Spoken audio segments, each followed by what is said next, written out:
Good morning, everybody. It's great to see you all here today in Wolverhampton to launch our local election campaign. And these elections are really important because they make decisions about how our communities and our local areas are run. But what is at choice and at stake in these elections is not just about who's best at running things. It's about our Labour values in action in every community around the country. And look, I know there's a lot going on in the world right now, and I think right now people can see how events around the world really do affect us here at home, and people are very worried about that. But can I just say at the off how immensely proud I am of our Labour Prime Minister, Keir Starmer, and the decision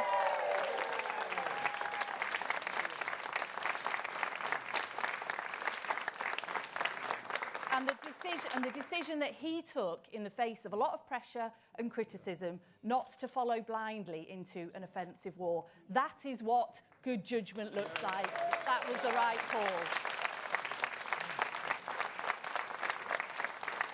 And that's our Labour values in action. And it's those values in action, those values of fairness, opportunity for all and justice, that we operate in every single thing that we do, even when we have to take on those vested interests in some of those decisions. Whether that means taking on the vested interests in supercharging clean, homegrown energy to ensure we've got lower bills and energy security, taking on those deniers. We do that. That's our Labour values in action. Or those who say, let's have a race to the bottom on workers' rights. No, we say that a fair, strong economy is better secured by decency and security in work. Or when those say we can't afford to address child poverty, we say we can't afford not to. That is our Labour values in action. And we do the same on housing, making sure that we've got renters' rights and people have got those rights in housing when people said we couldn't do that. And taking on the leasehold system, fleecing young people and managing agents who need calling out. That's what this Labour government does. That is Labour values in action. And they stand in stark contrast, don't they, to the values of our opponents. I mean, Nigel Farage, he is no friend, is he? He's no friend of working people. He thinks the economic status quo is working just fine. And what we need is a few more tax breaks for the richest, and eventually it will trickle down to everybody else. He's wrong about that. He doesn't have our values in what he is doing. And let's not let Reform run any more councils than they're already running. I mean, look at what they are doing. They're cutting children's services and they're cutting the early years. We can't have that. That is what is at stake in these elections. I do hear that Nigel Farage is going for a new job as he's going for a new job as Donald Trump's intern. An overpaid one at that. But look, he doesn't have the national interests at heart. He just has his own side deals at heart, and that is what is at stake. And look, as for Zach Polanski and the Greens, look into my eyes, everybody. Look deep into my eyes. And I'll let you into a little secret. The Greens are no good at running councils. Their hypnotic promises are just an illusion. So let's remember that. So look, friends, there is a lot at stake in these elections, but let's go out there with confidence, knowing that our values are the right values to address the big problems that this country faces. Our Labour values in action, that is what is at stake in these elections. Thank you very much, everybody.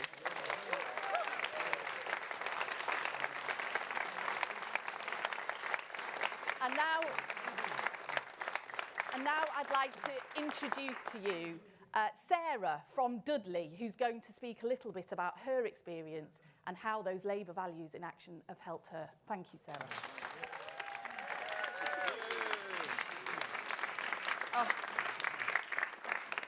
Good morning, everyone. I'm Sarah. I live in the West Midlands and I'm a working mum.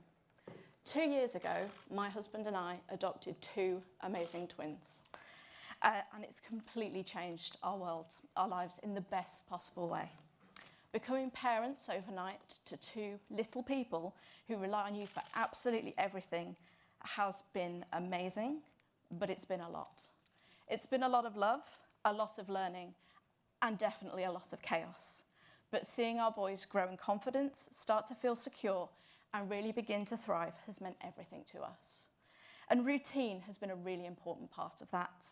For adoptive children, feeling safe, settled, and knowing what comes next can make such a difference. And nursery has played a huge role in helping them build that sense of stability and belonging. They absolutely love going to nursery. They're learning new things, making friends, and just enjoying being little children. Although I did get told recently I'm not their best friend anymore. Nellie from nursery has taken that position. I know. We were already benefiting from the 15 hours free childcare through the Time for Two scheme, and that support really helped to give them a strong start. But like many parents, once we'd settled into life as a family of 4, I wanted to go back to work. But when we looked at the cost of nursery full-time for 2 children, it honestly felt undoable. Childcare is one of the biggest costs any family faces, and with twins, everything is doubled. I remember sitting down, working through the numbers, and thinking, how are we going to make this work?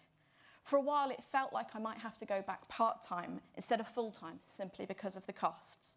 Then last September, the free childcare allowance for working parents increased from 15 hours to 30 hours. And that genuinely made such a big difference for our family and lots of families in my area.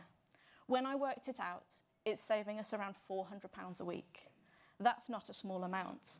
That's a really significant cost back into our household budget at a time when everything else is getting more expensive. The cost of living has gone up in so many areas, and at a time when families are feeling the pressure of the cost of living, that support really matters. For us, that extra support didn't just help a bit. It completely changed the calculation. It meant I could return to work full time. Instead of reducing my hours simply to pay for childcare costs, it meant more financial stability for our family, more security for our boys, and it meant that we could focus on building our future, rather than constantly worrying about whether the numbers added up each month. As a mum, especially an adoptive mum, being able to give my boys that consistency and sense of security means so much. I'm genuinely very grateful for the support that has made that possible. I love my job as a data analyst. Most of the time, I'm still answering the question, why? But every now and then, I get asked how, what, and who as well, which makes a nice change. And the support, it doesn't just stop there. When my boys start school next September, we'll benefit from wraparound care and breakfast clubs, some of which are already opening in our areas now. That will make a real difference to our mornings, helping us balance work and family life, and making sure the boys start their day settled and ready to learn. These kind of changes make a real practical difference to families like mine. I've seen real positive change in my life as a working mum, change that's only possible because of the Labour government led by Keir Starmer. There's a lot going on in the world right now, global pressures that affect the cost of living here at home, but we are fortunate to have a government and a Prime Minister who's on our side, focused on supporting working families and help ease those pressures as much as possible. That's the change a Labour government can make.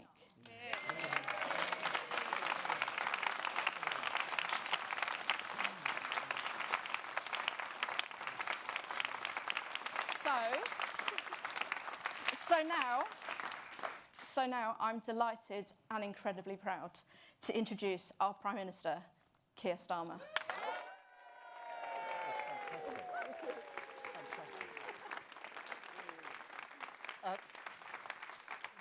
Thank you, Lucy. Thank you, Sarah. And Sarah, I think you've got a little picture of your little boys, your twins, in your locket that you carry with you every day. And I spoke to Sarah earlier on. She's never done anything like this before. You were brilliant. Absolutely brilliant. And thank you for giving her such a warm welcome, such energy in the room. We've got the Cabinet here, we've got MPs here, councillors, and brilliant candidates that we're going out to fight for in this election. fighting for Labour votes, for Labour values and Labour pride in whatever place you come from across the country. So important as we build a Britain for all. But as already been said, the backdrop to these elections is uncertain. We're facing a war on two fronts. The Ukraine war now, 4 and a bit years in, and let's salute the bravery of the Ukrainians over so many years, both on the front line and the civilians, as they fight for the values that matter to us. And now the other front, the other war, which is the Iran war, which I know is causing huge concern. People look at their screens and they're worried when they see explosions, infrastructure blown up, the rhetoric that goes with it, worried about whether this is going to escalate even further. And therefore it's really important that I reiterate where I stand and where this government stands. Because this is not our war. And we are not going to be dragged into it.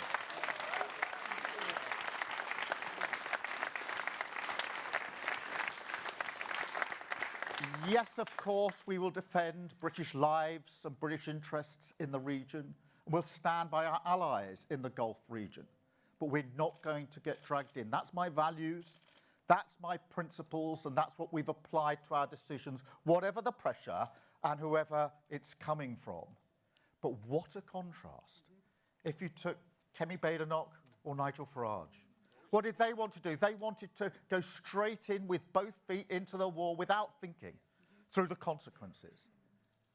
Now they're in opposition at the moment. Maybe that doesn't matter very much, but it's terrible judgment. Because taking your country to war is the single most important decision a Prime Minister can ever take. And if they had been in government, would be in a war with no plan. And then you've got Polanski. He thinks that with a war on two fronts, now is the time to give up our NATO membership. Now is the time to start negotiating with Putin over our nuclear deterrent. We'd be left so weak and so exposed if any of those individuals were in government. And it's really important, therefore, that we stick to our principles, stick to our values, and show the leaderships that needed in a time like this. And I know that in addition to worrying about what they see on screen, so many people across the country, when they see the war, particularly in Iran, they're beginning to think, how's this going to impact on me, my family, my household, and my bills going up?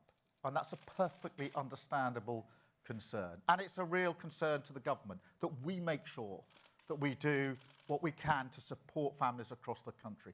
That's why I'm really pleased that at the last budget, Rachel Reeves, our Chancellor, who steadied the way on our economy, took the decision that we would reduce household energy bills. And this Wednesday, that decision comes into effect. So for households across the country who are really worried about the impact on their bills, I can be really clear today that on Wednesday, your energy bills will come down by about an average £100, just over £100, and they will stay down until the end of June, whatever happens in the conflict in Iran. Really important we get that message across. People are very worried about this. Bills coming down this Wednesday, staying down until the end of June. And so there's that reassurance for people. Fuel duty as well, frozen until September. And for those that use oil to heat their homes, which happens in rural areas, we put some support in there as well because we know the costs are going up. Really important when we're looking at international conflict that we stay focused on the cost of living, which whatever's going on in the world, whatever's going on in politics, and there's a lot in both, most people are concerned, most of all, about the cost of living. And it's not just energy bills. We're taking so many other measures. But Sarah spoke about childcare. What a change that's made for Sarah and her twins. She showed me a picture of the twins earlier on, by the way. They're fantastic. What a difference it makes for her and for families across the country. And I'm so proud that we've taken the decision to do this on so many fronts. It reduces the cost. Childcare is expensive. Sarah gave us an insight into how much it would have cost her. It's really expensive. It saves families a lot of money. It's really good for parents and carers because if they want to, they can get back to work and get more money coming into their household. And it is brilliant for children. because as politicians, we visit a lot of schools, all of us do. Every time I go to a primary school, there's concern about children arriving in reception aged 4. And the concern of the teachers and the backup staff in schools is always the same. They say to me, Keir, the problem we've got is that aged 4, some children are coming in ready to learn, in really good shape, ready to get going with their education. And others are coming in, barely out of nappies, unable to do the basics that will give them the chance to learn. That is inequality baked in at aged 4.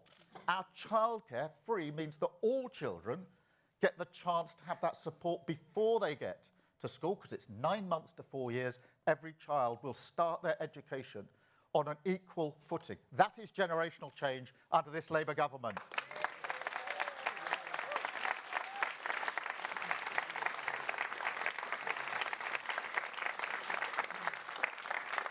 And whilst I'm on generational change, we're ending the 2-cap limit on childcare. That means hundreds of thousands of children who would otherwise have grown up in poverty will be lifted out of poverty and have a real chance in their lives. And don't tell me that growing up in poverty doesn't make a difference. Every single piece of evidence is the same. If you've grown up in poverty, you will not have a fair chance in life. So this is a game changer for children, not just now, but for years and years to come. And it's only happened because of a Labour government. And this is a busy week, because minimum wages go up on Wednesday as well. So all those on the minimum wage get a bit more money in their pockets. We're freezing rail fares, freezing prescription charges, because this is a government that bears down on the cost of living, because we know it's the single most important thing to so many people across the country. Really important in response to this conflict in Iran. Some will use, sadly, the conflict in Iran to whip up even more division in our country and our society. If you can believe it, they barely need a reason. We saw Nick Timothy at it last week, complaining about Muslims praying in public. We see so many examples, but people will use this to try and tear the country further apart. It's really important that we assert our Labour values here as we go into campaign. Our Labour values about how we bring people together, how we understand the importance of place and the pride that people put in the place that they come from. Look, you can see it all around these posters here, but it's really important people identify with. They're proud of their place. What they've been looking for years is a government that recognises that and comes up alongside them in that pride and ambition. And that's why I'm so pleased that we've not just put in place a Pride in Place scheme, but also extended it recently. And this is where we allocate money to particular places, and then we do something unusual that only a Labour government would do, which is to say to people who live there and work there, you decide what the money is spent on, because you're going to have a better idea than someone in Westminster or Whitehall. And that's why it's Pride in Wolverhampton. Let Wolverhampton decide. There's 2 of our funds in Wolverhampton. Let the people of Wolverhampton decide what's best for Wolverhampton, and same across the country. Really, really important.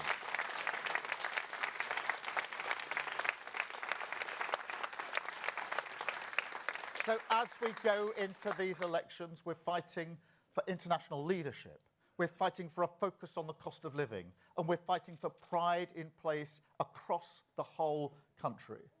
And of course, the other thing that matters is that we have public services that actually work for people when they need them. They've been decimated under the last government. It's tragic what they did to our public services, which were in good shape when the last Labour government left office. They were in good shape, and then they've been decimated. Our job is to build them back up. And the focus that we've put is very much on building up and sustaining those public services, nowhere more than in the NHS. We're Streeting here, leading on that front, investing record amounts in our NHS, bringing the waiting lists down, and more confidence going back into our NHS. This is the thing I think that broke all of our hearts, is that confidence in the NHS was a record high in 2010, and then it plummeted under the last government because of what they did to the NHS. Gradually, through the hard work that we've put in, the investment we've put in, and Wes's leadership, that confidence is going back up because people can see that it matters to us. We don't see public services just as a chart of how much money you can save here or there. We see something you invest in because they're vital for people. So we build up through our values, through our judgments, through our leaderships, and we go out now in this campaign on the front foot, positive about the campaign, relishing the opportunity to go to doorsteps and say to people, vote Labour for the following reasons. Vote Labour because of our values. Vote Labour because of our leadership. Vote Labour because it makes a huge difference to so many lives across the country. Thank you all so much. Really brilliant to be with you. Thank you. Pride in Britain.